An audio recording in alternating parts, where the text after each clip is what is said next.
Saint Xavier school Adipur સામે ડોનેશનની માંગણી તથા ધર્મ પરિવર્તનના આક્ષેપો બીજેપી અગ્રણીએ કર્યા। આદિપુરની સેન્ટ ઝેવિયર સ્કૂલમાં એડમિશન આપવાના બનાવે ઉગ્ર સ્વરૂપ ધારણ કર્યો છે અને સામસામે આક્ષેપો થયા છે।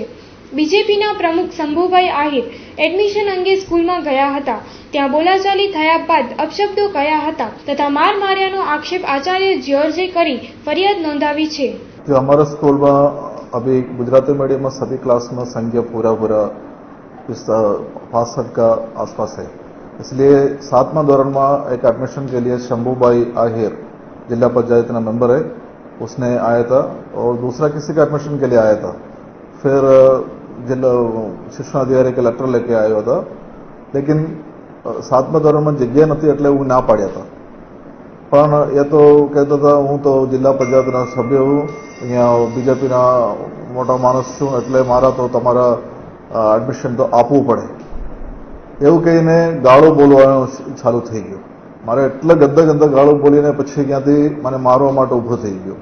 તો અમારા ક્લાર્ક અહીંયા વચ્ચે ઊભો થઈને આના બંધ કરાયા। પછી મને મારવાને બદલે અમારા ક્લાર્કો બી માર્યા। પછી મંજીભાઈ હતા, મંજુભાઈ उसके पकड़ के बाहर चले લઈ ગયા। પોલીસને 14 તારીખે બપોરે કમ્પ્લેન કરી હતા, પણ પોલીસ હજી ત્રીજા દિવસ છે, આજે આયા પૂછવા માટે। અમુક ખાનગી શાળાઓ બેફામ ફી વધારો સમગ્ર કચ્છમાં કરી રહી છે। શિક્ષણ ખાતાની કોઈ ધાક રહી નથી અને ડોનેશન તથા ફી વધારો કરી લોકોને પરેશાન કરી રહ્યા છે તેવા આક્ષેપો થયા છે।